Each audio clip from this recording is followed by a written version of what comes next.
if anybody is wondering, am I a sophisticated investor or am I still an amateur investor? You are a sophisticated investor as soon as you. How do you get started with building the systems? Any task that you do over and over again, that you repeat, you need to. I firmly believe 2 main ingredients in the recipe for success is.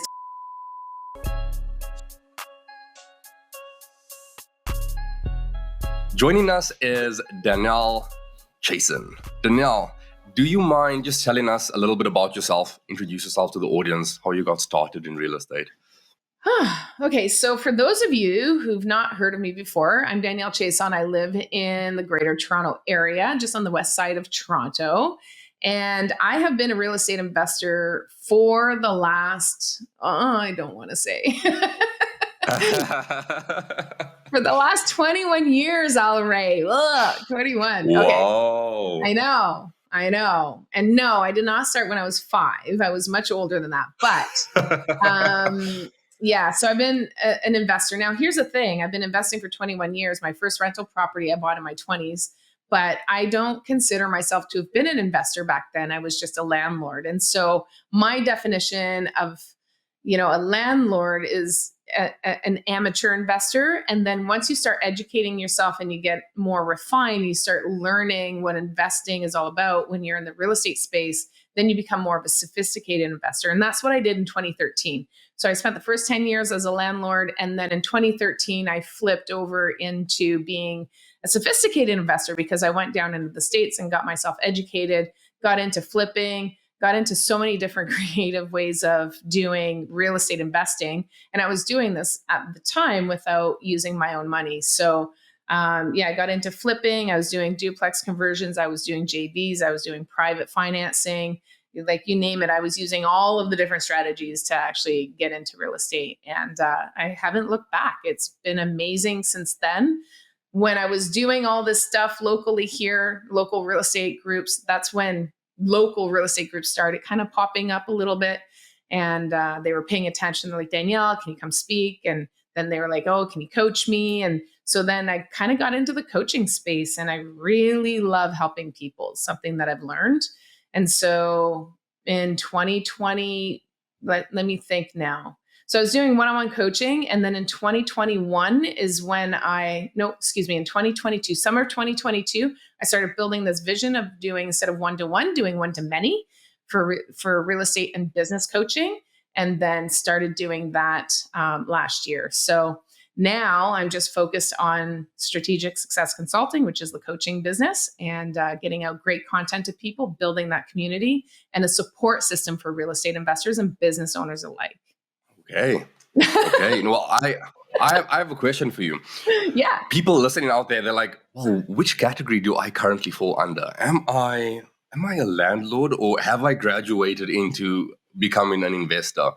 What are some questions they can ask themselves to sort of just self-qualify which category they're currently in? Yeah, you know what? It doesn't matter.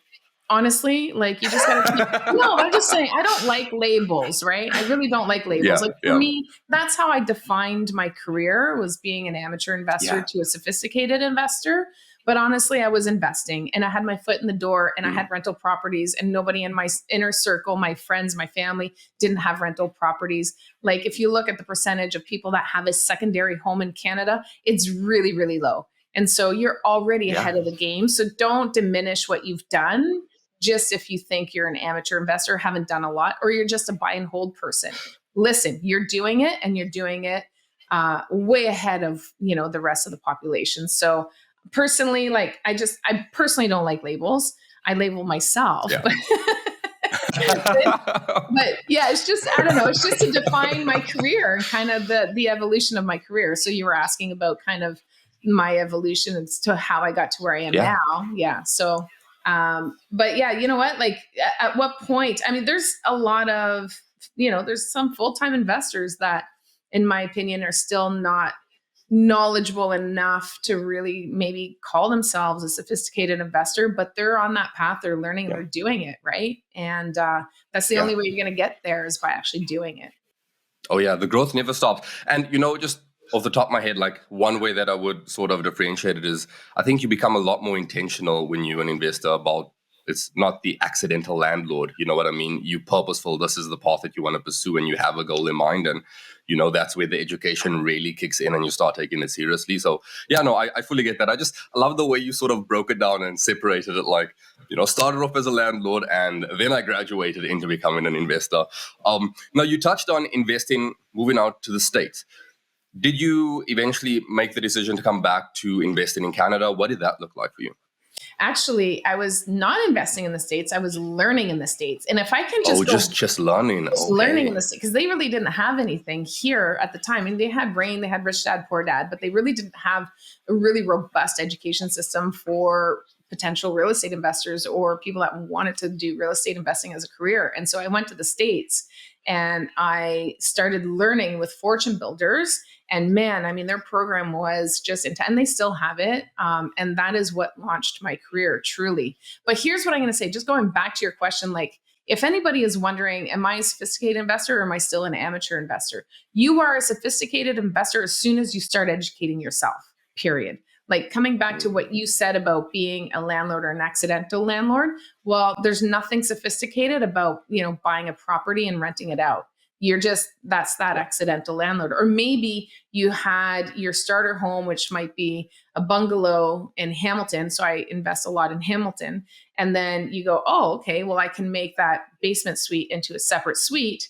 And now you want to move out and you want to upgrade because you've got all this equity into this house, and you buy another primary residence, but keep this one as a rental, right? That's the accidental landlord situation. Well, it's not sophisticated. That's kind of like a newbie move and what you do, and you're a landlord at that point. But maybe you're not really entrenched into it where you're learning about the landlord and tenant laws and learning all the forms you need to do and learning like how to properly manage, maintain your property and manage the tenants and all of this other stuff, and learning about the finances behind it, the creative financing, how you can leverage that equity in that property to finance another. Like, that's the more sophisticated stuff. So if you're wondering if you're an amateur, if you're a sophisticated investor, it's all about investing in yourself. As soon as you start educating yourself and you start opening up and widening the net as the possibilities as to what you can do in the real estate and investing space, that's when I would say you're becoming a sophisticated investor. I love that. I absolutely love that. Yeah, and you're right, because that's you need it's a constant growth and development. It's a constant journey, right? So you need to be investing in yourself so that everything else keeps growing. But yeah, that's just how I see it. Is that's that line that you draw in the sand. But I'll tell you, I'm curious yourself. Yeah. If I may interrupt, I just want to tell you, like, and this is the interesting part of it too, is that a lot of people say, like, Danielle, why do you say now you're real estate and business coaching? Like, how does that work?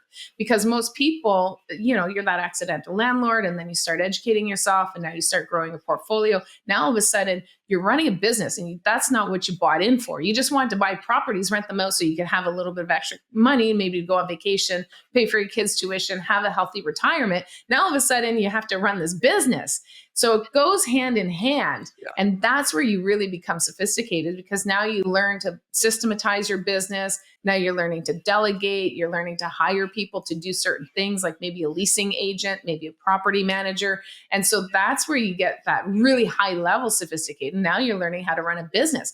But so many real estate investors don't know how to do that because they never went to school for it. Yeah. They've never managed a business before. They just have their corporate job or their 9 to 5.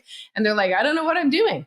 But on the flip side, El Ray, business owners don't have a retirement plan.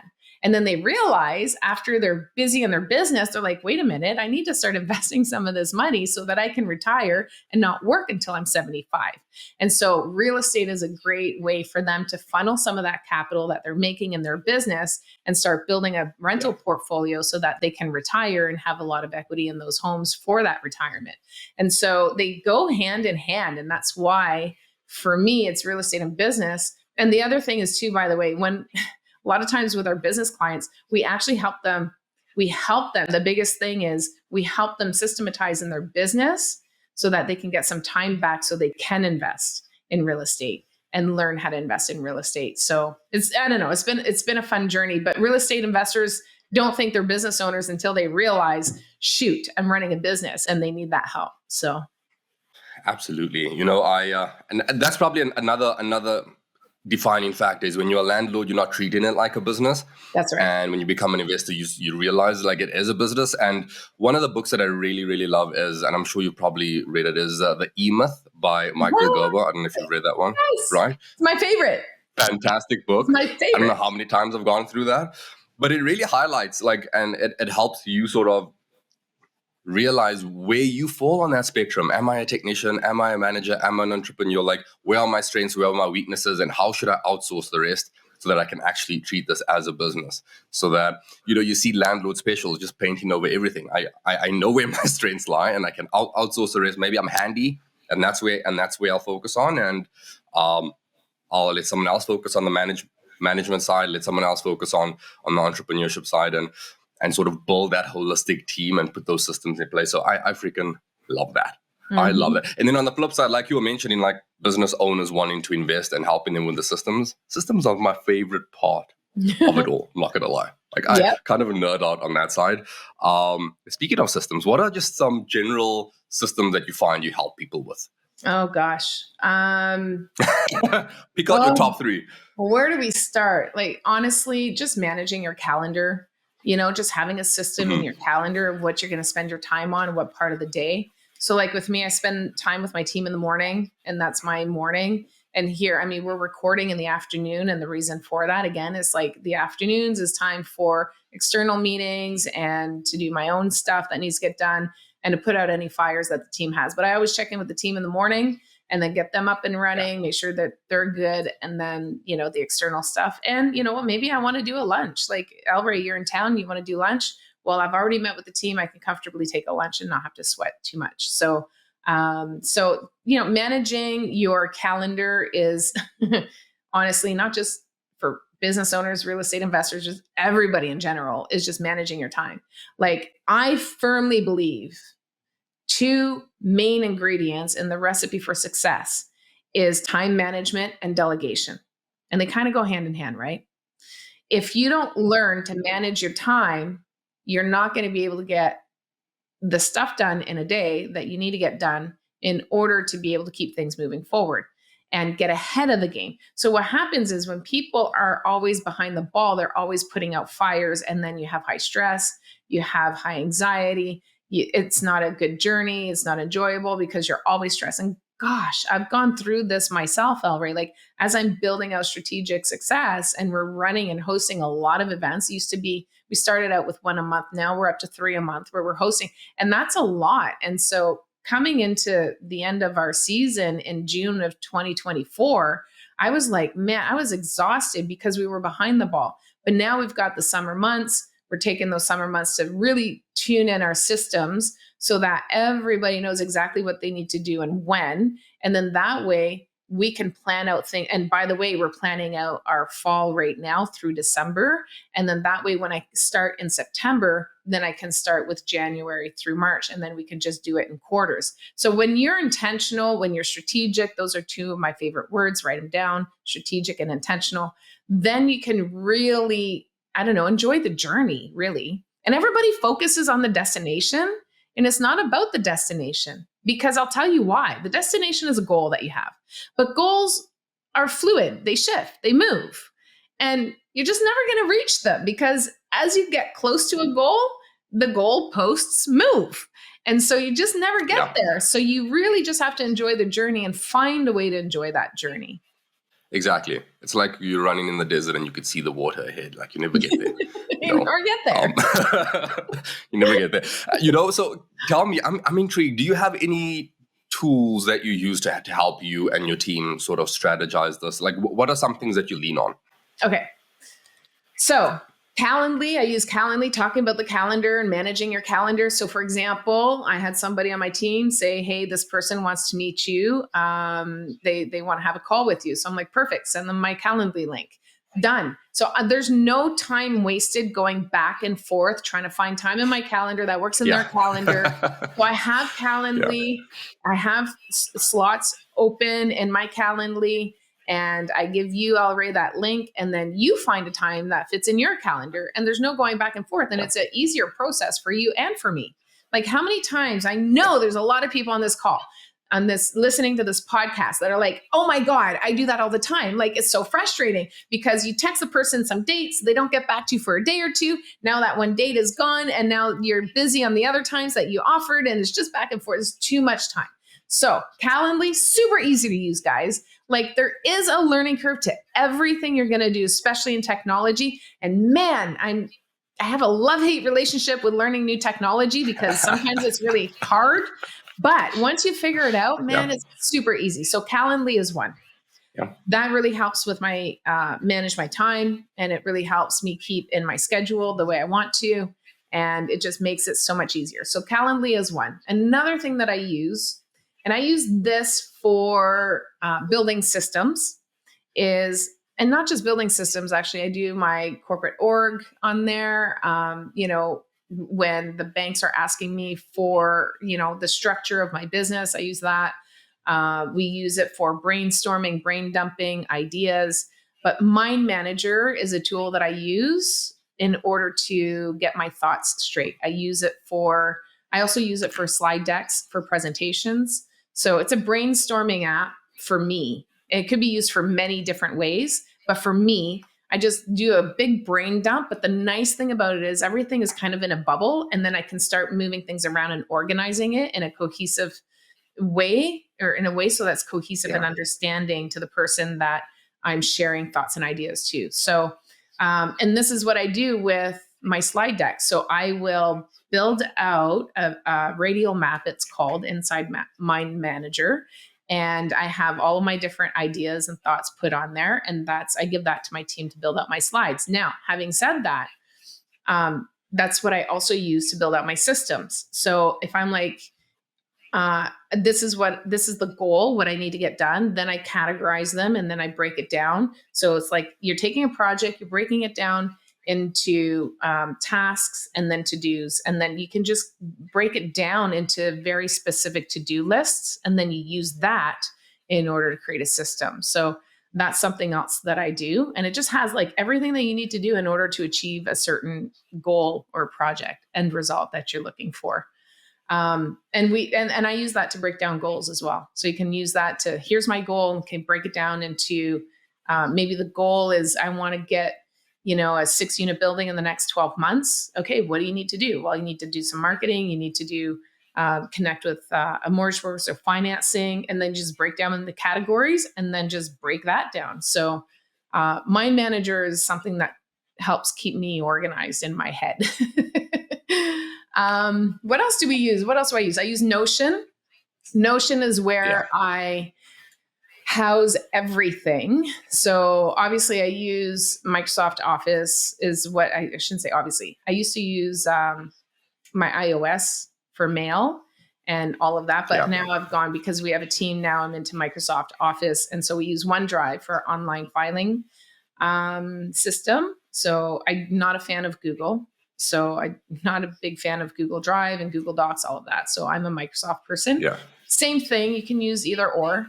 And the reason why I love it so much is so that we can collaborate on different files, keeps me organized.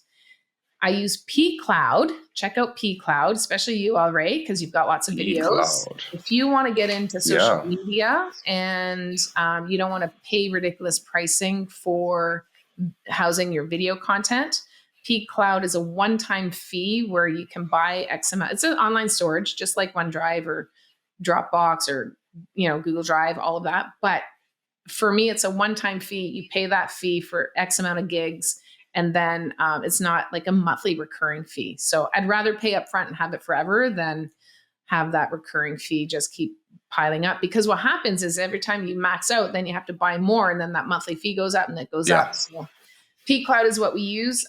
We have 3 different accounts with pCloud, meaning 3 different email addresses because we have that much video. So because you do max out on pCloud, I think at 16 gigs. So so we have multiple accounts. What else do I use for keeping us? Oh, notes. So notes are great on your phone. Yes. Notes are great. But make sure you transfer them to where they need to go. Notes are great, but it's a temporary housing storage solution. So while you're on the go, but make sure you move that. But what I like about notes too is that I can collaborate. So if I'm starting to think of an idea and I'm just brainstorming, just kind of brain dumping it into the notes, and then I can share with my partners and say, what do you think of this idea? So, or I can share it with my EA and say, look, I want you to take care of these tasks for me. So if it's just a bunch of tasks. With the team, we use WhatsApp. I have a WhatsApp community. So everybody is in the one community and we're all connected that way. Yeah, as you can tell, El Ray, there's a lot of different platforms. Oh, sorry. There's a lot. CRM. Yeah. Sorry, I didn't even talk about the most important one. You need a CRM. The most important. You need Yeah. a CRM. Okay. There's just so many. I'm trying to go through in my head. So Save the best for last. yeah. So I've been through a lot of CRMs, guys. Man, it's been a long journey since I've been in business for, a decade now. And I mean, I've gone through them all, gosh, I'm trying to go back, but yeah. So, I mean, I've been through with Keep, the last 3 years I've been with Active Campaign. Trying to remember what was the first one that I had. I can't even remember the name of it. There's a lot of CRMs out there. So what's the right CRM? Pen and paper. Pen and paper, yeah. And by the way, it is a process getting away from pen and paper. I still have pen to paper, and every day I try to not do that and put it somewhere online. So, and again, just trying to systematize my brain to get away from that. But the CRM that I use now, so the last 3 years I've been using Active Campaign. They've upped their prices last year. We're actually transitioning. That's one of the big rocks that we're working on right now through the summer months, is we're shifting from Active. As we were doing all these events, it was too painful to move out of Active Campaign because we were in the middle of these events and the automations that we're running. But now we're switching over to Go High Level, and we're very excited actually about Go High Level. It is hitting hard in the industry right now. So, me too. I'm literally in that exact same boat right now. Yeah. Literally, that's where I'm switching over. Isn't it so super powerful though? It is. So here's all the things for the people. Complex. Yeah, it's very complex. So for the people that are not sure about what a CRM is and they're intimidated, and again, it's technology, it's complex. It is, there's a huge learning curve. What you want to do is just get into the CRM and use it as what it was initially designed for, which is a client management relationship. That's what the CRM is, a client relationship manager platform. And so you want to use it just to compile everybody that you work with, you touch in there.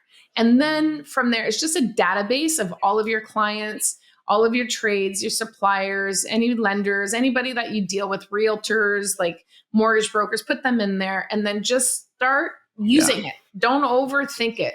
And then when you're dealing with people, what I do now when I'm in a meeting, I take notes. Let's say you and I are in a meeting, El Ray, I'm going to go to your contact card, and then I'm just going to add a note, and I'm going to put the date, and then I'm just going to put what we talked about, so that when you start getting busier, you can go back and remember all of the times you touched with that person and what that conversation was about. And I put personal information there too. So if you have a 16-year-old son, I'll be like, oh, how's your son? And then it just makes you feel more important, right? My brain will not remember all that level of detail. And that's what the CRM is. It's like a second brain for you. It remembers it for you. It's not because I don't want to remember it. It's just my brain only has so much capacity. So you can use a CRM for that. But for those of you who are already in the CRM and you're comfortable with it, if you want to up your game, then you can start using automations. And the automations is where you can send out a mass email to people. So you write one email and send it out to 20, 30, 100 people. Right? Whether it's an announcement of, a new project that you're doing, and then maybe you want to attract some capital from your existing database. So there's lots of different things you can do. And that's just a simple inactive campaign. They call it a campaign. An automation would be a series of emails. So maybe a newsletter. You want to let people know what you're doing every month. So you can have an automation that sends out an email every month, and all you need to do is go in and populate the text to the email, and the CRM will send out that email on your behalf. And so that's a great way to stay connected with your audience and with your network without putting in a ton of Time. So it does take time to set up the automation. So the work is front loaded, but Yeah. once you get it up and running, all you need to do is write the email and put it in there. Oh, ChatGPT. So you can use ChatGPT to Of write the email course. for you and then pop it in there. So Yeah. that's also something else you should be using in your business. I love that. And yeah, one thing I wanted to mention, you mentioned it early on as well, is, it takes a lot of time up front, like even maybe potentially setting up Calendly, but the amount of leverage that you get from it going forward is absolutely worth it. If Yep. you put in X amount of hours, but over the long haul, it's going to save you a lot more. It's sort of a no-brainer, and that's what a CRM is. That's what automations, and that's why I love this part so much. It's just seeing the leverage. Yes, it can be a little frustrating trying to get things up and running and workshopping it and hitting roadblocks, but you sort of just, what I find at least, is just incrementally keep improving on that, and you just incrementally start getting more and more and more leverage from it though. But I love the breakdown because it was so holistic, like all the tools, how you use them, from the calendar. Personally, like when people ask me, what are you doing next week? I'm like, I have no idea. I need to check my calendar. Like, I live by my calendar, like I don't keep that stuff in my head. Like it's in my calendar, and I have more space to think about other stuff. And the same is with CRM and everything else, is keeping it all there so that you don't have to keep it in your head, so that you just have more capacity for everything else. That's right. That's why I love the systems. Honestly, yeah. I could chat about. We could make this entire episode simply just based on systems. We sure could. But for yourself personally, just going back to your evolution as an investor, can you break that down a little more? What did that look like? I know you said you did some fix and flips. Like, how did you progress from one strategy onto the next one to where you got to today? I want to dive a little deeper. So at the end of this, I know a little bit more about Danielle, who Danielle is. Well, it's not that exciting. It's not that exciting, but I'll tell you. Like, honestly, so I bought this property. So I house hacked right out of the gate, and I don't even know if that was a word at the time. But when I bought my first property, I wanted to buy a property that I could live upstairs and rent out the basement. And there's a lot of illegal basements in Calgary, Alberta, where I was located at the time. Now, the issue was I was in the service industry at the time, making a lot of money in tips, but not a lot on paper. But I had a great credit score in the 800s. And then my best friend made a lot of money, but had a shitty credit score. So we decided to join forces and would buy a house together. And so we found a mortgage broker, and that's how I bought my first primary residence. But through that process, I was thinking more and more. So as we were shopping for houses and we were looking at bungalows and we knew what we wanted, we had a realtor. And just as we were thinking, I'm like, man, what happens if it doesn't work out between me and my girlfriend? Like, how's that? And when I say girlfriend, my best friend. So I was like, what do I do if, I don't know, if we want to part ways? I can't cut a house in half. And I didn't know about different ways of separating. There's ways of doing it clearly, but I was young and I didn't know anything. Like the word mortgage, I didn't even know what a mortgage was. And so I was just like, I can't split a house in half. So then I remember I called my girlfriend Mel and I'm like, hey Mel, I need you to set up a meeting with Debbie, who was our mortgage broker, and Judy, who was the owner of the brokerage. And we need to talk because I need two houses, not one. And she's like, what do you mean? I said, well, what happens if we part ways? Like, you need a house, I need a house. So let's talk to them and see what happens. Anyway, so they were very creative. They were able to work that out with us. And we were able to buy, because we had the down payment. So we were able to buy two houses. So I bought two houses at the same time. So we kept one for a rental. So we rented the upper unit, and the basement, actually in that house, the one that we kept for a rental, I knew that I didn't want to get caught doing anything illegal. So we rented the house as a whole and told them if they wanted to supplement their income by renting the basement, they could do that. So I got a good price on the whole house rental. What they did with it was on them. Then I didn't have to deal with those other tenants, just the ones that I rented to. And then Mel and I moved into the other property. We lived upstairs and we rented the basement. So that's what we ended up doing to get in. That was like how I got in. And I'll tell you what, your first property is the hardest. Hands down. Yeah. It's the hardest. And it gets easier every time you do it. So then after that, fast forward, I was with the father of my children at the time, and he owned a business. We wanted to buy some properties and start investing. So that's what we ended up doing. So we ended up buying a property in St. Catharines. We bought one in Mississauga. We bought one in Ottawa. We bought one in Calgary. And they were strategically placed because he also did work in those areas. And so it was what we did. And they were just buy and hold. They had the 1, 2, 3 were townhouses and the other one was a condo. And so they were all like strategically placed where we could lean into them and use them if we needed to. And then I didn't do much of anything. And he was a contractor, so I was familiar with renovations and stuff. So then you fast forward into 2013.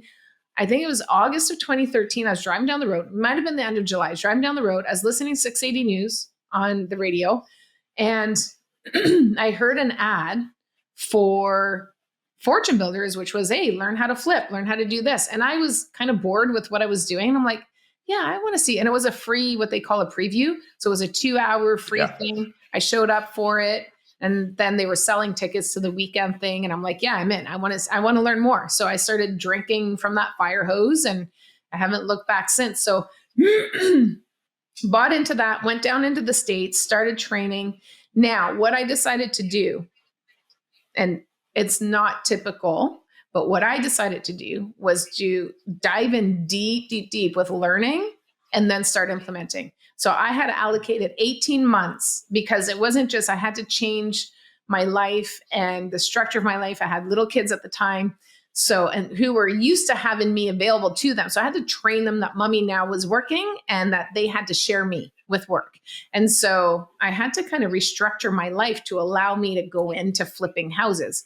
And so I allocated 18 months to educate myself and to restructure my life so that I could accommodate doing this new thing that I wanted to do. And ended up doing 2 years, which is okay. And then after that, I just started going hard and flipping. And then I flipped right through into COVID. And then once COVID hit and we had the 7-week shutdown here locally, I was just so busy with flipping that I really hadn't put much intentional thought to be strategic in what I was doing. And so that 7-week shutdown really gave me a lot of time to sit and decide what direction I wanted to go in. And I was like, man, I don't want to be flipping and flipping and flipping. I want to be building wealth. And so I switched in 2020. I wound down my flipping business in 2020, and in 2021 was when I started just doing acquisitions. So, and at that point I had built up a network. And again, what I had told you when I was flipping, I was speaking on stages, I'd started doing some coaching and all of that. And so in 2021, I went into acquisition mode, and 2022 is when I decided I really wanted to do one-to-many with the coaching. And especially, and part of that, by the way, the reason why I was so passionate about going into coaching one-to-many, because there was a lot of people in COVID, a lot of people were coming out as coaches who, in my opinion, maybe didn't have the just didn't maybe qualify to be able to coach at the level that they were presenting themselves at and what they were charging. Yeah. And so it started actually eroding some confidence in the industry. And I'm like, no, there's some great coaches out there, and we need to come out and let the world know that there are some great coaches. You just need to learn to vet them. And so that's kind of what fueled as well the strategic success in 2022. I love that. Thank you for that breakdown. Couple of questions, of course. So the first one is, you decided to take that 18 months as like, I'm going to learn and then I'm going to take action. Why, just off the bat, why 18 months? What was the strategy? I know it was like sort of getting the kids in tune with it and then learning. I know some people don't put a timeline to it. Some people put like a really short timeline and they don't stick to it. Some do, and they just hit the ground running and then just sort of learn along the way. What was your strategy to, hey, let's take 18 months to make this transition and then get into it? Yeah, well, I figured in 18 months I'd get a really solid understanding of what I needed to know. And I knew that so looking at Fortune Builders, they had X amount of courses. And I knew that I wanted to, because it was 3 or 4 day boot camps that they call them. And it was literally like all day. It was a lot of information. And we learned by repetition, right? And so I knew I'd want to go back to some of these a second and a third time. And the thing is this, so I just wanted to dedicate an amount of time so that I could just do learning and again, restructuring my life. And then once I started flipping, I didn't want to have to look back and say, oh, I don't know enough about this. Pause this because I got to go back and educate. Like I just wanted to do the education, get what I needed to get, and then move forward.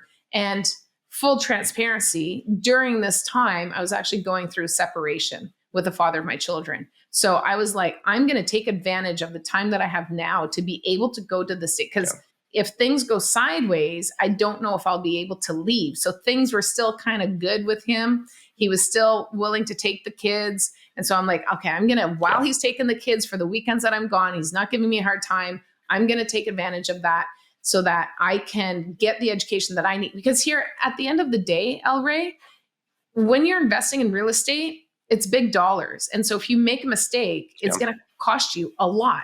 And so I knew that the best way to negate the risk was through education. And I wanted to make sure that I had that education. So I could have started a flip and took my time and, did some learning on the side of the, parallel to that while I was flipping. But I was like, no, I'm going to dive deep while I can because my situation was volatile at the moment. And I didn't know if I'd be able to do that in the future. And so that was the biggest reason why the 18 months was just because I knew I wanted to go back and redo some of that training a second time. Honestly, I fully see the logic to that. And if you think about it, this was going into an active role, right? For for most industries, I'd say rather, there's this period of initial learning, qualifying so that you understand what it takes and then going into it. So I fully see the logic. It's like going to university to get your qualifications to then pursue that specific career. One thing that that truly stands out is you decided to do all of this in the midst of life, you know, young kids and all of these things. And it's so easy to have a whole bunch of excuses as why I don't have time and things are just not ideal now. So of course your circumstances weren't, it wasn't like, I mean, you said you wanted to take advantage while things were still okay, but still, there was a lot going on. So I mean, that honestly stands out because there's always excuses and reasons not to do it. But I think why this works for you as well is, and I could be wrong, but I don't think so. I think if you sort of strong-willed and you put in things in place and you're like, this is when I'm going to do this and I'm going to put in the time to get through this and this is the end date and this is the end goal and then I hit the ground running and it's not based off of fear of taking action, then I think it's a smart strategy because then you don't get stuck in becoming a professional learner, right? Because that's the only thing is some people can get stuck in that loop of just learning, never taking action. But I think you're purposeful in that, like you say, strategy, right? And I think, I'll tell you what, I think I was kind of at the point where I was starting to get into that dangerous space of like becoming that, forever learner, right? That forever student. But honestly, like as you're talking though, it's bringing me back. Cause I really haven't thought about, I haven't thought about those days in a long time. And now that you're saying that, I'm remembering, like I'm getting flashbacks now. So when I signed up for Fortune Builders, I signed up with the regular program and then I upgraded into the inner circle. And when you were in the inner circle, you got a one-on-one coach and it was the same coach and it was a higher level coach. And I remember he ended up doing some coaching with me, was more on mindset. It wasn't actually on the stuff that I was working on because of the crap that I was going through in my personal life. And honestly, at the time, just going and learning it felt like that was the only thing that I had the capacity to do at the time because I just had so much going on in my personal life. So I think you just nailed it on the head without really truly knowing. But I remember having a conversation and it was March. So it would have been March of 2014. And I just remember because I'd had a surgery as well in January, at the end of January. And my coach said to me, he goes, Danielle, this is what you need to just focus on. Just do this. And I don't remember what that was, but it was just more focused on me and getting me healthier, because I just didn't have Yeah. the capacity at the time to take on such an active job as flipping and managing contractors and all of that. I just wasn't in the right mind space. So I was doing what I had the capacity to do at the time.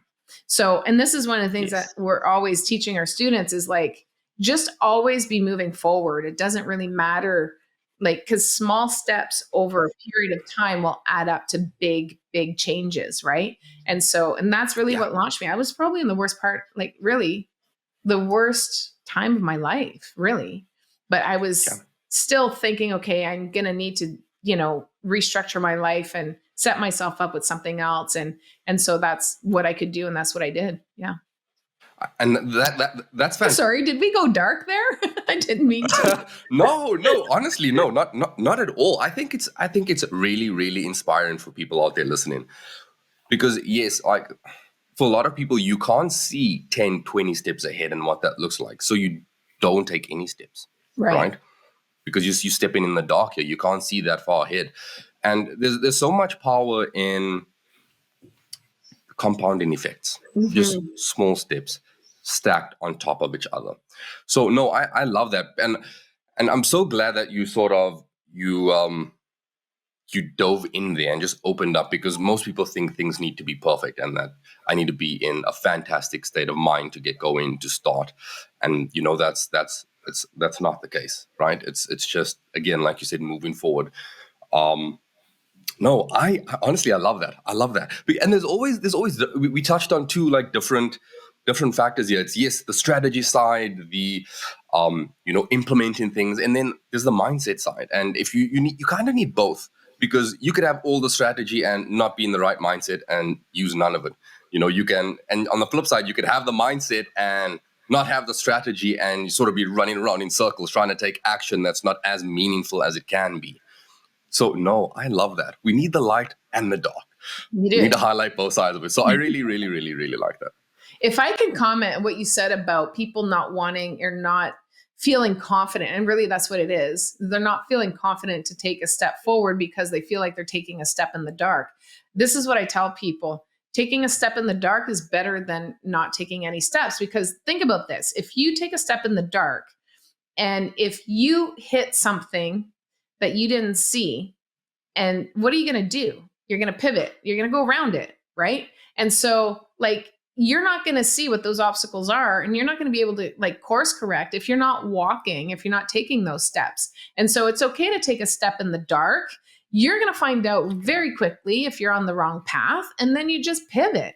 There is nothing that is set in stone. There's nothing concrete. So there's nothing that you can start now that you can stop later. Like, okay, this wasn't for me, so just stop. That's okay. But now the beautiful part about it is that you've learned what you don't want to do. You've learned what Yes. strategy you don't want to be implementing. You've learned a task that you don't want to do or you don't want to go into, right? So you start a renovation and then you go, oh my God, no, this is not for me. Then you're going to plow through that and you won't do it again. So now you know maybe buy and hold is what you want to do. Or maybe you want to do a renovation with a partner who's going to manage the renovations for you because you know that's something you don't want to do. But you're never going to learn that if you're not actually taking the steps forward, right? And so taking a step in the dark is actually going to give you more clarity than you think. Absolutely. 100%. 100%. And it literally, that's the only way to light up the path ahead, That's right? right. Is to start taking steps. That's right. It never lightens up just by standing still. So no, I love that. One question I have for you, we've touched on systems and people taking action. I mean, mindless action is probably better than no action. But for those people who are looking to dial it in and really, really focus on like the 80-20 rule, like, where should I focus a lot of my attention? What's your advice for those people? How do they narrow that down? And I feel like I know the answer to this, but I want to see your responses. How do they identify? How do you go about, or how did you go about identifying those 80-20, like putting systems in place? Where do I start? Because I could put systems, like I don't have any systems, right? So where do I start? What do I do? Where do I focus my limited 24 hours that I have in a day? Yeah. So the systems, here's the thing, like, and you mentioned this earlier on the call about like painting and, doing the painting yourself or doing the leasing yourself, all of that. One of the things that my coaches taught me really early from the get-go is you need to do it yourself first. You do need to learn Yeah. to do it yourself first, because then you'll be able to manage your team, because you'll understand, and you don't need to know how to do it perfectly. You just need to understand it enough to be able to manage somebody and know and give them direction on what you want. One of the biggest mistakes that people do, business owners do, in fact, is that they'll hire people to do the things that they don't want to do, but they haven't learned those things. And so now they've set themselves up to be a poor leader. And when that person isn't following through on what they want, then they blame that employee. But the problem is that the leader, the boss, has not given clear instruction to that employee. And you need to give them clear instruction of what you want and how you want it in order for them to be able to deliver it. So without setting that expectation, then you're setting up your employee to fail. But the problem is a lot of business owners just blame the employee because they're like, well, I hired him to do this job and he doesn't know what he's doing. But it's our job as leaders to set the bar, set the expectations, and say, this is what I'm expecting from you. And if you don't have a clear understanding of what that is and what that job role, that the role for that job is, then you're just going to set up your employee to fail. And so it's really important that you do it first yourself. And I mean, I was doing demo on my properties. And so I got to the point of like, I'm going into my properties and I could see one of my biggest pet peeves, all right. So they tear down like the trim off of doorways, but then they don't pull out the nails, and the nails are sticking out like this, and it's a hazard. It's like somebody can get hurt. Yeah. And so if I'm never on the job site, I'm never going to see that. And I can't convey that expectation to the team to say, look, when you're pulling the trim off, I want you to pull these nails right away because this is a hazard. Yeah. So being able to be on the job, doing it with them and seeing it, because it's the same thing when you're pulling up, man, I was pulling up floorboards, like that 1-inch hardwood floorboards. Do you know how many nails? That's a lot of nails, let me tell you. So, but a lot of the guys, they don't want to pull the nails out because it's very tedious. And I'm like, no, you need to pull this crap out, like do it now. And as soon as you pull the floor up, I want this property to be always available for me to walk through with my children and not be in a safety hazard. And so, and that was my rule. That was my rule. I know it's a construction site and, maybe that's a high expectation, but if you instill that in people's heads, then they can deliver that. So now, because you've done it, you understand it, then you can convey that expectation and tell them, look, I know this is a lot to ask, but I want you, if you're going to pull up the floor, I want you to pull up the nails right away, because I might come through with investors later in the evening to show them this property. And I need it to be able to be in a condition that I can show it to them without anybody getting hurt. So, but during the time that you're here, you're working, I understand that too, but it's always got to be safety first. So anyway, my point is though, if you're doing it, then you understand it, and then you can convey that to whoever you delegate it to. So you build it, you run it yourself, you build a system around what you want. And then when you build that system, you can delegate that. And then because there's a system, then the person knows exactly what they need to do in order to deliver on what your expectations are. And it's easier for you to convey that. It's easier for you to manage them.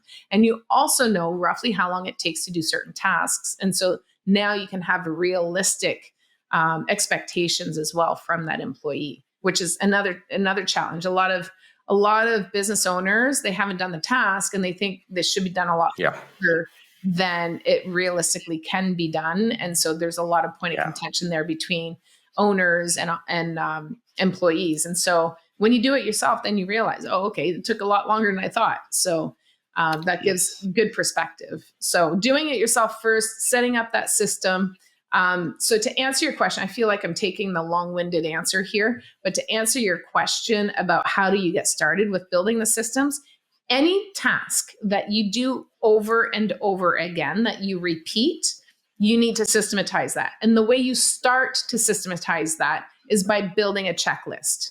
So in order for me to get financing for property, I need this. So I need to get the rent rolls. I need to get leases. I need to get this. I need to get that. I need to get my net worth. I need to get my financial statements. I need to get, so all of that stuff, you just put a checklist in place. It starts with a simple checklist. And then you can start maybe delegating some of that to other people. But I mean, I ran my business for the first 5 years on checklists. I didn't have big systems. Those are now in place, but in the beginning, it was all checklists. And then that way, when you hire somebody, you can give them that checklist, and then it takes away discretionary decision making, because if they're like, oh, should I do this or should I do that? Well, they have something to give them as a guide in order to help them make a decision. If somebody is asking them a question, they're just not sure, right? They go back to the system for the answer. 100%. 100%. Creating those SOPs or those playbooks so that people know exactly what you want, so that they can do it the way you want it done. I love that. I love that answer.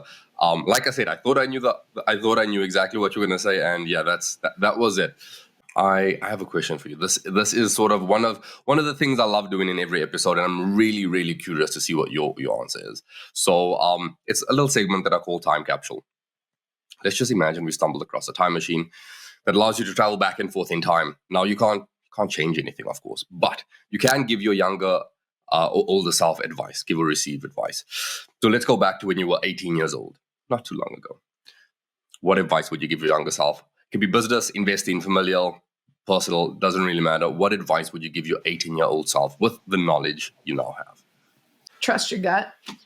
So I was going to go into real estate when I was 19, and I didn't because somebody talked me out of it. And I should have. I just knew at that time. And I wish I would have. So trust your gut and take action. Those are the two things that I would go back and say, like, and if you don't trust your gut, you need to refine that. You need to get to a point where you can trust your intuition, because your intuition will guide you. And if you can't trust your intuition, then there's something at your core values, your core belief system that you really need to get right. And whether that's your level of confidence, whether that's your level of education, the knowledge in order to give you that confidence to be able to trust your gut. But that is your North Star that's going to help point you in the right direction anytime that there's some uncertainty. So trust your gut would be number one. I didn't have the confidence to move forward. And why didn't I at the time? Because I wasn't educated. I didn't know anything about real estate. I just said, I want to get into real estate. I want to be a realtor because I think it's like, it's something that has always attracted me. And so, but I didn't, because they talked me out of it. And, at 19, I was very, in a state at 19, you're very easily influenced. And so I just, believed the people that I thought had more experience. So trust your gut, take action, because we think a lot of things, we don't take action on them. So just start doing them, even when it doesn't feel right. Done is better than perfect in the pursuit of perfection. Oh, yeah. Right. And so done is better than perfect. That means you're just going to keep moving forward, but you can pivot, because it's done is better than perfect in the pursuit of perfection. So you can always pivot and you can always make it better, but you got to start doing it. So, those are the things that I would tell myself 100%, and ask for help. That's the other thing. Don't do it alone. And my entire life until recently, I've always felt that I've always had to do it alone. It's something that I picked up from my childhood with the adults that I had in my sphere. Looking back now, don't do it alone, man. It's a lonely game to begin with. Why would you isolate yourself even further when there's enough people out there to do it with? So that's just not so lonely. So I think those are probably the things that I would tell myself. I love that you mentioned that. You mentioned early on with regards to delegating, and that is a skill. That is absolutely a skill. And it's, it's one that I'm constantly trying to refine myself. But, I love that, because you don't scale up by yourself. It just doesn't happen, right? Yeah. So, I love that. Okay, now I'm curious to see what your answer is going to be for the next one. So let's look ahead to like your 80th birthday. What advice do you imagine your future self would offer you at your current age? Oh, I've never been asked that before. Let's see. What do I think okay. So I think this is an easy one for me, which I tell myself already all the time, but spend more time with loved ones. And I think that's the biggest thing that most people, when they're older, that's what they say, is they regret not spending more time with their loved ones. And it's something that I struggle with. Even to this day, like I still don't spend. Now, I think I spend quality time with my loved ones, but I just don't do it enough. But when I do it, I'm 100% connected. So, for example, my That's the daughter, key. That's the key. yeah, my daughter rides horses. She jumps horses. And so when she has a weekend competition, I always give her that Sunday. So it's a 3-day competition. I can't give her 3 days. So I give her Sundays, which is her last day. And it's the most important day. But when I'm there, I'm like fully present and available to her. And I think that's what's important. So I think there's a fine balance. I may not spend as much, and may not share as much as my time as I would like with my loved ones, but when I do, it matters, and I make it count. And I think there's a lot of people out there that spend time with their loved ones, but they're not present. You can spend all the time in the world you want, but I mean, if you're taking your kids to the Toronto Zoo and you're on your phone the entire time, that's not going to fly. It's just not, it doesn't feed your soul, and it doesn't feed their soul either. And so what message are you giving? So it's really important to me now to when I am spending time with my kids, that it's 100% I'm checked in. So like even now in the car, I try not to do phone calls in the car. When they were little, I was always taking calls in the car because I could multitask, right? Now, when I'm in the car with my kids, I don't take phone calls because now is an opportunity for me to engage with them one-on-one. Yeah. No, I love that, because I think any parent, like that's a internal debate, an internal struggle that we constantly have. Like I could be doing more, I could be spending more time, but I always look to it as it's always a game of quality over quantity. Absolutely. You could be spending many hours with them, but you're distracted, you're on your phone, you're doing whatever, and they can tell. So my kids are still little, but I find that they understand dad's working and dad has time for me. You know what I mean? So when I have time for them, I'm giving them my attention. And when I'm working, they're okay with it because dad's working, as opposed to trying to do both of those 50-50 and, not really succeeding at any of those. But I love that. You're right. Like when you speak to anyone that's older, that's the biggest thing. It's the time with the family. It's not making the most of that. And when you're younger, you kind of have to remind yourself, I'm working towards that constantly moving goal, but there are these important things in my life that I need to make sure I make time for. So I always like seeing both sides of the coin. You're in both perspectives. So no, I love that. I love that answer. This has been fantastic. In fact, this went longer than I even expected because the conversation just kept flowing. It doesn't have to stop you, for everyone listening. I will be sure to leave all of Danielle's details below. But for those people who are potentially driving their car and they just want to try and remember, where's the best place for them to reach you? Yeah. So on Instagram, I have a link on Instagram and it has all my upcoming events, a link to connect with me if you want to do a call, a link for all my other socials. So like we're just launching now, like my TikTok channel, the YouTube channel, all of that. So you can get me on all socials. And if you want to connect with me with a call, definitely on Instagram. It's my name. It's at Danielle.Chiasson, spelt DANIELLE.CHIASSON. And I'm sure El Ray will have that in the show notes as well.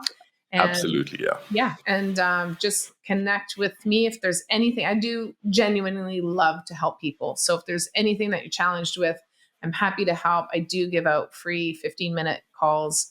And yeah, if it's just a quick problem that you want to just brainstorm with, I just did a call like that today.